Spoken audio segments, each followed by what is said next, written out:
Bonjour, j'ai l'honneur d'accueillir aujourd'hui le révérend archiprêtre Panteleimon Noussis, recteur de la paroisse orthodoxe des Saints Anargyres, située à Péronne, une entité près de la ville de Binche. Révérend Père, merci d'être parmi nous. Nous vivons une période qu'on appelle dans le calendrier orthodoxe la période de Carême, qui va aboutir tout doucement à la Semaine Sainte et à la résurrection de notre Seigneur Jésus-Christ. Pendant la période de Carême, il y a deux figures féminines qui ressortent de cette période-là. C'est celle de la Mère de Dieu et celle de Marie l'Égyptienne. On accuse souvent l'Église de ne pas donner de place aux femmes. Que pourriez-vous nous dire sur ces deux figures féminines et quels sont les apports, finalement, de ces deux personnages? La Mère de Dieu, tout d'abord, c'est le personnage central. C'est elle qui a permis l'accomplissement de notre salut, du salut du genre humain, de toute l'humanité. Elle l'a permis parce que elle a permis à Dieu de l'accomplir. Parce que si elle ne lui permettait pas, Dieu ne pouvait pas le faire. Aussi, elle est le témoin par excellence pour nous et le témoin aussi du fait que nous sommes créés à l'image de Dieu, c'est-à-dire des êtres libres. Et elle est libre.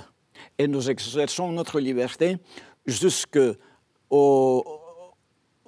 l'endroit, jusqu'au niveau où Dieu lui-même se plie et fait la volonté de sa créature.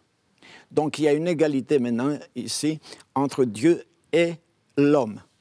Et nous voyons dans la vie de la Sainte Vierge, de la Mère de Dieu, il y a une proposition qui lui est faite.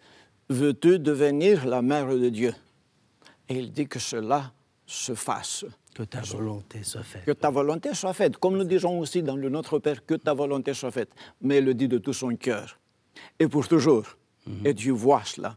Alors s'accomplit instantanément à partir du moment où la liberté humaine permet à Dieu de faire. Nous voyons ici qu'elle a compris l'essentiel de l'existence.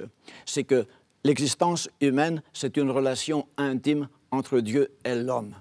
Et Dieu ne domine pas l'homme. On pourrait presque dire le contraire, que c'est l'homme qui domine Dieu. C'est osé, mais il faut le dire. Dieu donne, Dieu suggère, Dieu propose, et l'homme accepte parce que c'est le Créateur et c'est la créature. Il ne peut pas nous créer avec notre accord puisqu'on n'existe pas avant de nous créer, mais une fois que nous existons, tout ce qu'il fait, il doit avoir notre accord. Voilà, la liberté de l'homme est respectée par Dieu. Elle est toute pure et elle est vierge à jamais, ça veut dire qu'elle est intègre dans ce qu'elle fait. Physiquement, mentalement, spirituellement, elle reste comme telle. Elle accepte Dieu totalement comme il est. Voilà, cet échange-là, nous sommes censés l'accomplir chacun d'entre nous et nous l'avons comme modèle.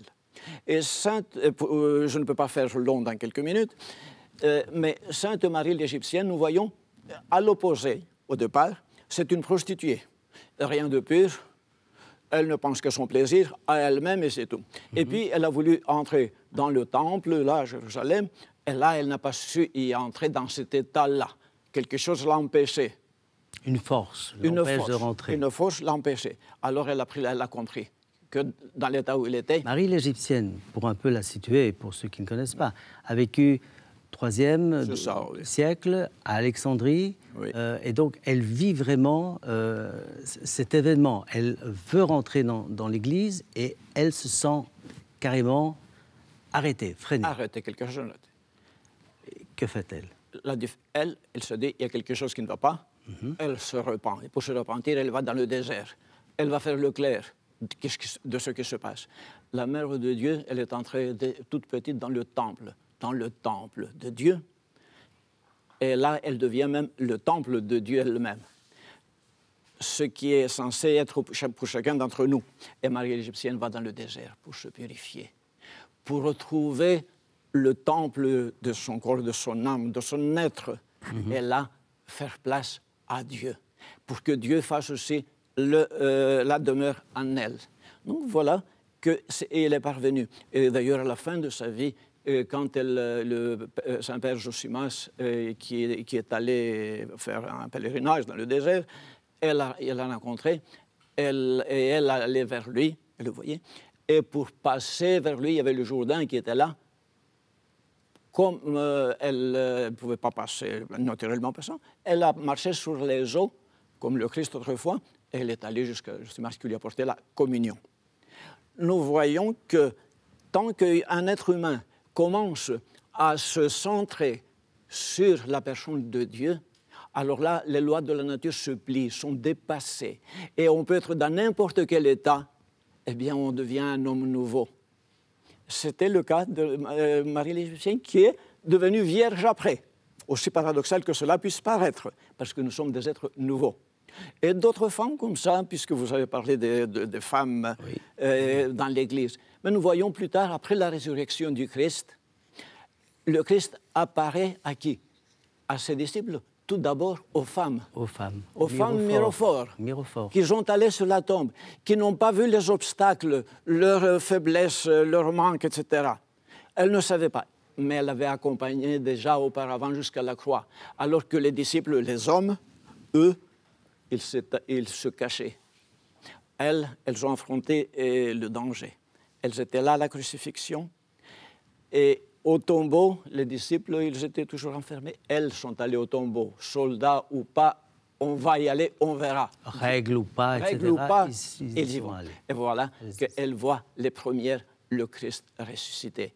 Et elles vont l'annoncer aux apôtres. Finalement, nous voyons qu'elles sont les apôtres des apôtres. Donc les femmes nous précèdent, aussi bien la Mère de Dieu, et aussi les myrophores, les autres femmes nous précèdent. Et l'Église met cela en évidence, et on ne l'oublie pas. Et la semaine après Pâques, elle est dédiée aux myrophores, justement. Donc, elles sont centrales. Dire que la femme n'a pas un rôle, ou un rôle le moindre, pardon, c'est tout à fait faux, au contraire. D'ailleurs, dans toute la période de carême, les vendredis après-midi, avec l'hymne acatiste, c'est de nouveau vis-à-vis de la Mère de Dieu que tout se passe. C'est cela. Les salutations à Marie. C'est cela. Et nous prenons exemple de ces femmes-là comme de la Mère de Dieu, et nous aussi, comme dans le carême, qui est une période d'apprentissage, d'ascèse, d'exercice. On s'exerce à quoi? On se prépare de préparation. Le début du carême, de la semaine sainte, qui est l'apothéose, qui est le plus haut niveau de notre cheminement, il y a l'époux qui vient. Alors, l'époux qui est Dieu lui-même, le Fils de Dieu, qui vient à la rencontre de chacun d'entre nous. Et nous le rencontrons dans la mesure où nous nous préparons à l'accueillir comme nous recevons un invité. Voilà pourquoi toute cette période du carême et de la semaine sainte est tellement importante. Et tous ces personnages dont nous faisons mémoire sont aussi des lumières pour nous. Et nous savons qu'elles sont parvenues à cet objectif. Et si ces personnes sont arrivées, c'est que c'est possible aussi pour nous qui sommes pareils à eux. Qu'elles ont pu en tout cas se préparer en tout cas.